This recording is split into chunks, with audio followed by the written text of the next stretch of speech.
Can you imagine? There's where the crowds used to cheer him on. And there he is, the legend, the Bavarian Beast. Boo! He sucks. Boo! I'm leaving.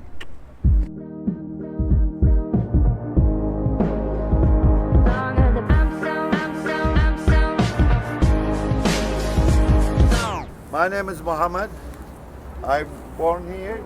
So we have arranged marriage. If someone decides to marry a girl, he go to her parents' house asking them to marry them daughter. That's arranged marriage. It's better for you to buy from here because here only for locals.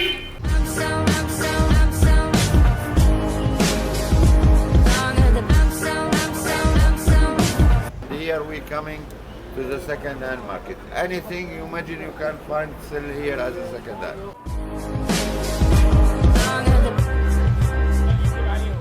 So this would be really common food here. You'd have the chai tea, the falafel, which I already ate, the hummus, and then the bread and some veggies with it. Just dip it in the hummus and eat it. Restaurant Hashim. It's very cheap. I was here yesterday already. You can have the hummus with meat or without. This time I took it without, and it's so good. The traffic is, compared to Turkey, insane. And Turkey was already interesting. Amman is still quite a new city in that sense. I mean, it experienced this vast growth after the 1920s. I mean, think about that. That's insane. That's not that long ago. Before it was still small, and yeah, then it expanded that much. They have a monarchy. The king is ruling, and actually he comes from, well, his family comes from Saudi Arabia. In the 1920s, I think, they came. So the ruling king is just their fourth king right now. Alright, how do I get out of here? Yep. Walk on the street. That's one thing I noticed. You just walk and you just do this to the cars, like this. And there we go. Easy.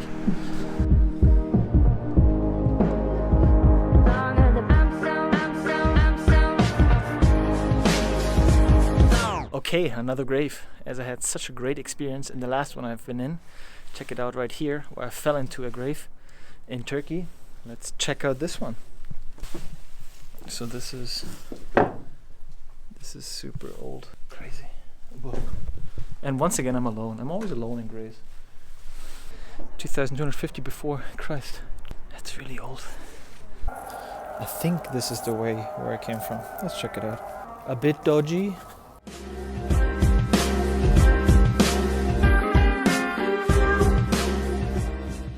Where am I? At the lowest point of the earth, the Dead Sea. I'm at the public beach right now, where you can use the pool and everything. I'm not sure if this was a good idea though. You can also get a day pass in hotels. I've been reading up a little bit, and my recommendation, to be honest, is just to spend a night here in one of those hotels, because a day pass just to get to this public beach is about 20 dinar, which is quite a lot, and you can go into a hotel from 25 to 40, 50. That includes food and everything. I'm looking at Israel right now. Hello.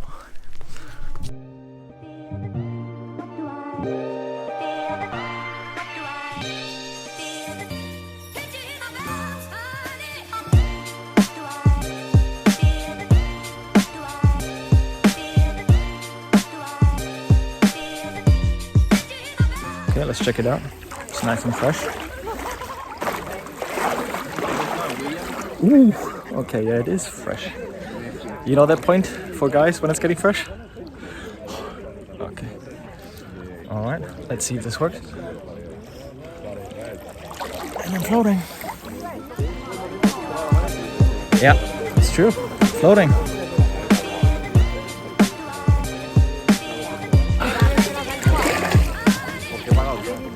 First things first, is the Dead Sea salty? Yes. Tasted it. Not a good idea. It's salty. Is it a good idea to wash your face in the Dead Sea? No, because it's salty. Burns in your eyes. I've tested that as well. Not a good idea. Do you float? Yes, we saw that. Is it epic and weird? It's super weird. And now I'm just sitting here on my little seat. See that dude standing there? This one? He just covered himself in mud. because apparently it is good for the skin. And this guy comes up to me and starts talking to me. His name is Adib. We just start chatting. Super nice guy, and that's how you make friends. Just speaking with him about the life here in Jordan. And that's what I mean with you can't plan out everything. You shouldn't, because sometimes, you know, just let it happen. See what happens. Just sit down and let life come to you. Gonna meet him in Amman again. Gonna go out for some coffee. Now let's do a quick lesson about the Dead Sea. This is actually the lowest point on Earth, 430 meters below sea level. It is called Dead Sea because it's so salty that no animals and plants can really flourish there. One thing that's very interesting is the Dead Sea is actually shrinking every year, so the water is going back and back and back. It used to be up till here a couple of years ago, the Dead Sea. So they're actually having this project to stabilize the Dead Sea, otherwise it's gonna vanish. Apparently water levels are sinking insanely the last years.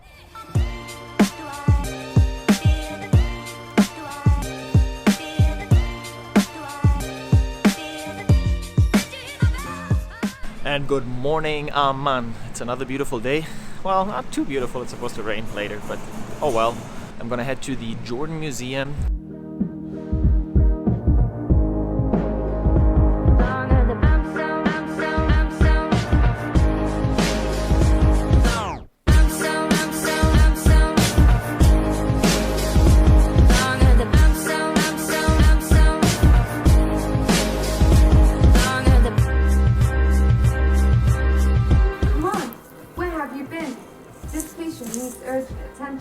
Please hurry. This is a very serious situation. Okay. I'm gonna say his nose is bleeding down there. Focus. We need to find out what's wrong with him. Great. Good work. Good work, both of you. That was a close call.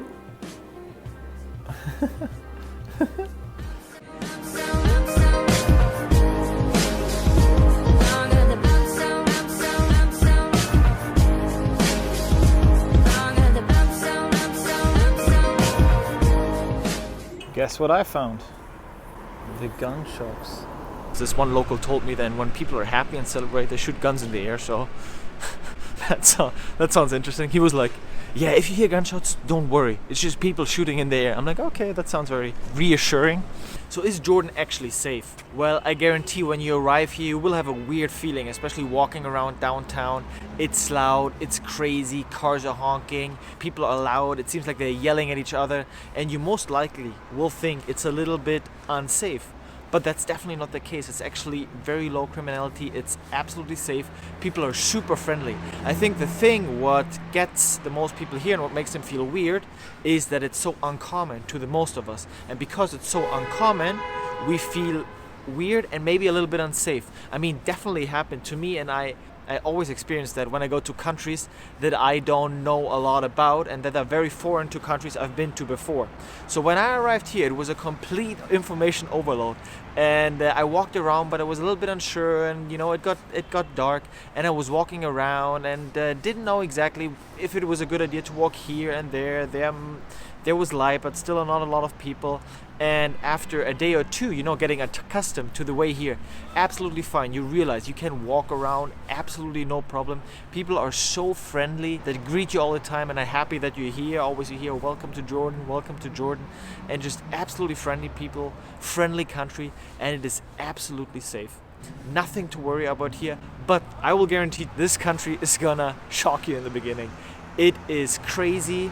Also, what I notice here, nobody's really hassling you, you know, like nobody's really saying something to try to sell you something. You can really peacefully walk the streets. It's amazing. Okay, now off to eat the traditional food of Jordan, Munsif. Only locals here, so that's fantastic. Yeah, let's just see how it is. It's lamb on rice, and then you put the yogurt sauce over it.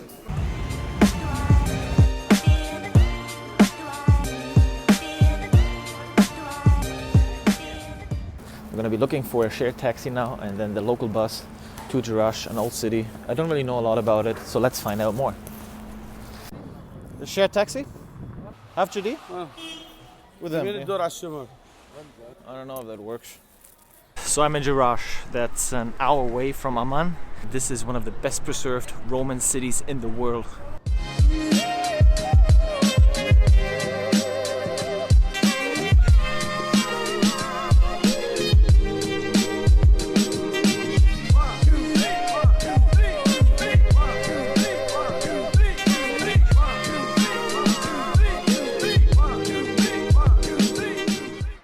one of the best preserved tipper drums in the world, but also one of the smallest.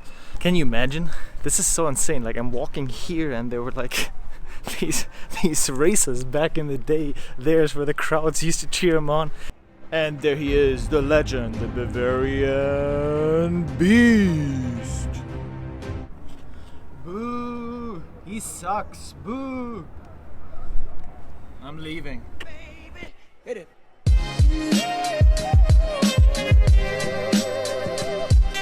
I'm standing in the middle of this smaller amphitheater and just look how awesome and well it is preserved. It's amazing.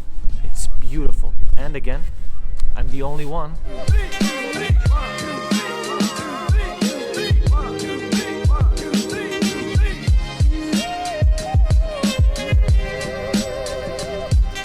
What an interesting experience. So I got out in Jerash and yeah, apparently there's no public buses. I don't know. I was like, I don't want to take a cab because that's going to be expensive. Also, I don't know if it's true what they are saying, that there's no public buses. So I just kept on walking, and eventually this Jordanian guy, he's just like, where you want to go? And I was like, Amman. And he couldn't say anything else. Just, he was pointing to the other street. He's like, 2GD, to Amman, 2GD. I'm like, 2GD? That's crazy. That can't be if there's no public buses. Like, I'm like, is it a cab? He's like, yeah, I'm 2GD.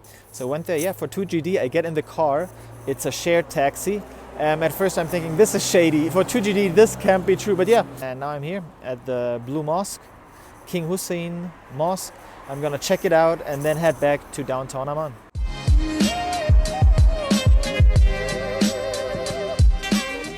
I feel just humble and blown away right now. I had one of the coolest experiences on my trip so far. So I met with Adib, so that's the guy I met at the Dead Sea. And yeah, we just hung out. He picked me up actually and we drove to this coffee place. It was just an amazing experience, you know, to talk about things that seem so normal for them here that I have no idea about. For example, did you know that when they marry here, that the guy gives the woman $5,000 to the woman? That's so interesting, right? Guys in the Arab world think that European women are not faithful. So yep, European women, listen up. And just those little things, you know, to dive into the culture and get to know it and how it's done, how things are not done. Oh, I love it. It's amazing. I'm so happy. I'm so grateful for this experience. I'm literally blown away. This is amazing, and this is what I love about traveling, and this is what I encourage everyone to do, to get to know the people. Dive in, you know, try to get to know them, because that's really how you get to know the country and the culture. I will see it again. This means sorry. Oh, this means sorry? Yeah. That's so interesting, because I think we have such a bad picture about this part of the world, about the Middle East. First of all, you know, we think it's super dangerous, and then I think the whole culture is always a bit foreign to us, and the media portrays it in a very bad way. And I have to really say and urge everyone to go here, because it's just freaking amazing and will blow you away. And the people are amazing. Really, really amazing people.